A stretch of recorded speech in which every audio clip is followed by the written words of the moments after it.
Welcome to Frank Bruno Law. I am Frank Bruno. Very pleased to have you here. Welcome back if you're here, if you've been here before, and if it's your first time, welcome aboard. Today is the second part of a series that I'm doing on Medicaid, and what I'm doing is I'm following along with a slideshow. I have the slideshow on my computer, and I'm going to discuss it with you. I give you brief little snippets. So today's the second part.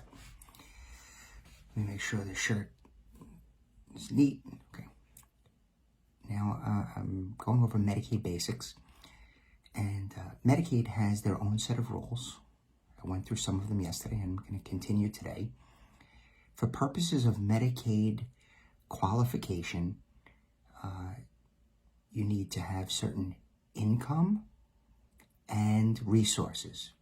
Resources is the word that Medicaid uses for assets.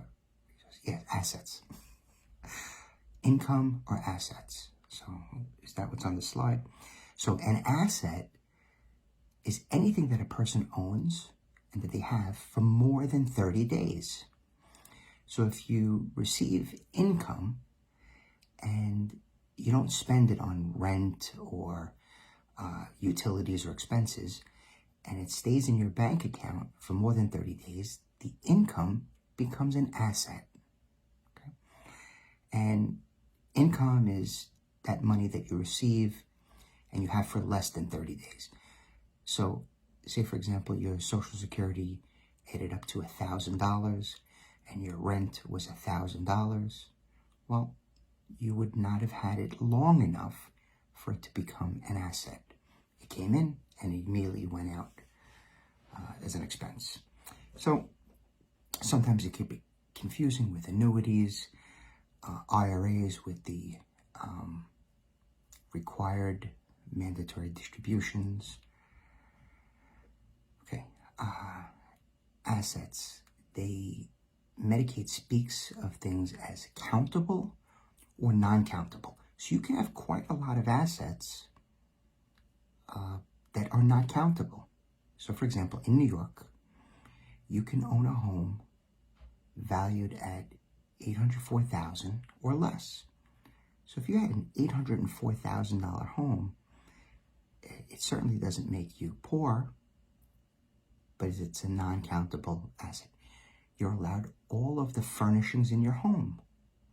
The couch, dining room set, bedroom set, and right, so we all need those things inside of the house. And then you're allowed a vehicle. So if you have a minivan, I guess if you had a Lamborghini, that's a vehicle too. But if you had a minivan, necessary for transport, but a vehicle is allowed, one vehicle is allowed. And what other assets? A prepaid funeral counts as an asset, right? A cemetery plot, counts as I'm going to end it now. It's a non-countable asset. So I will continue on.